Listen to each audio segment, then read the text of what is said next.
seu enriquecimento se deu através dos cursos? Da venda de cursos? Eu comecei a ganhar dinheiro com a nutrição no consultório e palestras. Tá. Eu dei palestra pelo país inteiro. Eu estive em 14 estados em um ano. Mas espera um pouco. Você tava lá no consultório atendendo. O negócio é, me formei nutricionista, Vamos lá. fui atender.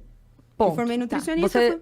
Você se formou aqui? Me formei em São José do Rio Preto. E aí fui fazer pós-graduação em Fisiologia do Exercício Aplicada Clínica na Unifesp em Santos. E sua situação financeira não estava Não era nada boas. agradável. Não, Tá. eu ganhava um salário mínimo para trabalhar em cozinha industrial. E essa foi a minha época mais rica até então.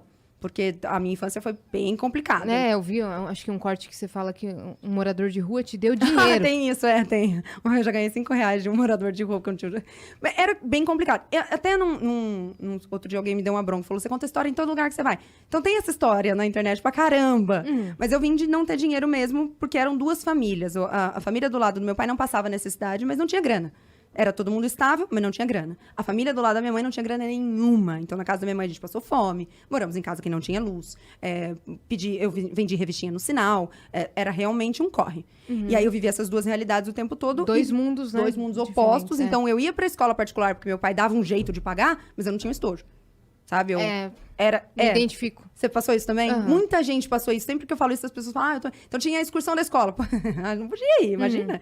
Eu lembro do negócio da salada de fruta. Era o dia da salada de fruta. Cada um tinha que levar uma fruta. Eu não tinha uma fruta. E aí eu lembro que a criança falou pra mim, pô, você não tem uma banana? Custa 50 centavos. Era a época que o pãozinho custava 10 centavos. E eu lembro que eu pensei, bicho, se eu tivesse 50 centavos, a gente come 5 pães em casa. Você acha que eu ia trazer uma banana pra você? Então, essa era a realidade. E aí, eu fiz... quando eu então, me formei no colegial, não pude fazer faculdade. Não tinha dinheiro. E aí, fiquei cuidando dos meus irmãos, cuidando da minha casa e tal. E aí, nessa época, eu fiz tudo. Fiz faxina, fiz unha, trabalhei em buffet de festa infantil, dei aula de inglês, porque sempre fiz inglês e tal, e assim foi. E aí, depois, quando eu tinha 21, eu consegui entrar na faculdade. Já conseguia pagar a faculdade. A trancos e barrancos também. Saí da faculdade devendo 6 meses, precisei pegar um dinheiro emprestado para poder tirar meu diploma, e assim foi. Formada... Eu fui fazer, então, consegui um emprego na cozinha industrial, fiquei lá. E aí, eu lembro que o salário mínimo na época era 800 alguma coisinha. Eu ganhava 1.000 e alguma coisinha, 1.014, era uma coisa assim. E a pós-graduação me custava, tipo, 500, 600 por mês. E aí, o resto era pra viver. Então, meu pai me dava uma mão, minha avó me dava uma mão, morava com a minha avó e tal. Mas era no aperto. Sim. E aí, sempre passando, sempre se raspando muito. Eu ficava num hostel em Santos que, pô, eu lembro que tinha cogumelo nascendo de dentro dos azulejos. E aí, eu lembro que era uma vez no mês. E aí, eu lembro de ir ver o cogumelo, ver aquela sujeira, assim, tipo, eu lembro a sujeira no lixinho. E aí, no outro mês, voltar... E estar igualzinha. E era um hostel que era quarto conjugado, homens e mulheres. Sim. Então eu dormia com o olho aberto, um olho fechado, isso pra assistir aula. E aí a galera ia almoçar. Saía todo mundo pra almoçar. E, cara, não tinha dinheiro pra almoçar.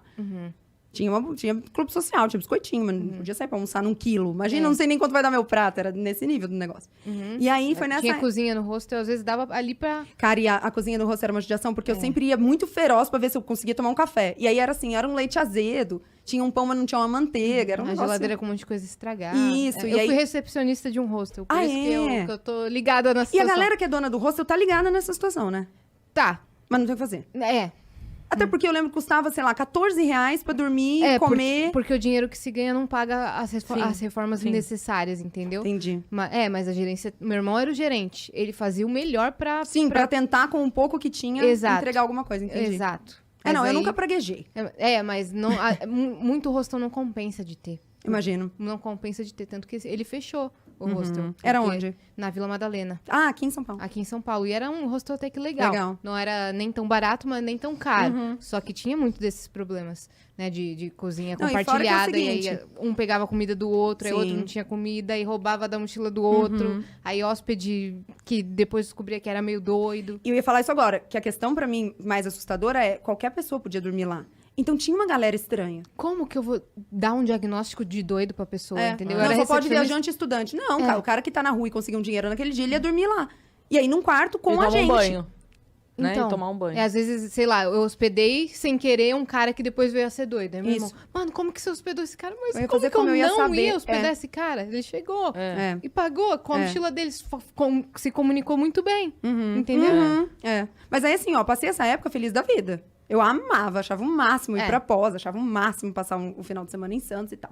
E aí fiz. E aí nessa época eu comecei a namorar uma pessoa, nessa época, e ele era médico, e a gente começou a atender juntos.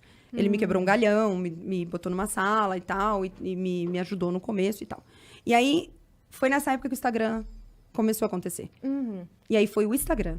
Não foi o Snapchat? Não, porque ainda não existia. Quando começou a acontecer o movimento no consultório por causa da internet, foi o Instagram. Ah, tá. Eu lembro que eu tinha 700 seguidores, quando a primeira pessoa sentou à minha frente e falou, eu vim aqui por causa do Instagram. Daí eu falei, entendi. Então, beleza, é lá.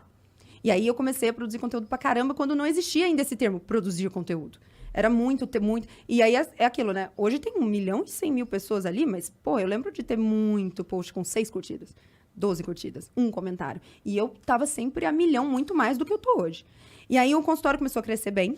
E nessa época, eu já tinha palestrado algumas vezes, porque eu gosto de falar em público e tal, então a faculdade já tinha me chamado algumas vezes para palestrar sobre alguns assuntos. E aí rolou a primeira vez uma pessoa falar, você quer dar uma palestra aqui? Eu falei, quero. Montei um material. E aí dessa, todas as outras começaram a acontecer. E aí foi um ano muito louco, foram 2 anos quase, muito loucos, porque eu atendia de segunda a sexta, 9 pacientes no dia, o que é muito pesado.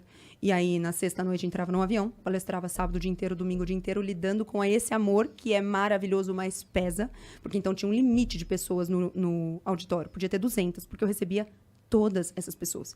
Então, eu palestrava por 8 horas de pé. E depois eu atendia cada um da fila, para tirar foto, abraçar, mandar áudio no grupo da família e tudo mais lá. E foi assim... Como se você fosse, assim, sugada. Não pelas pessoas, mas não, pela situação. No final... pela rotina. E aí, no final do dia, eu lembro de deitar e chorar de pura exaustão. Nada de você. É o quê? Não restava nada. Entendeu? E aí, eu ainda ia acordar mais cedo no outro dia pra treinar, porque treinava pra caramba, pra poder fazer tudo isso de novo, porque a palestra era no sábado e no domingo. E aí, rolava... Que daí eu me identifico com você nisso, porque quem contratava... Geralmente era fã. Então, assim, no final do rolê todo de palestras, eu tinha um contrato com 32 cláusulas. Mas no começo, cada cláusula dessa veio num problema que eu tive. Então, assim, tinha uma cláusula lá que falava...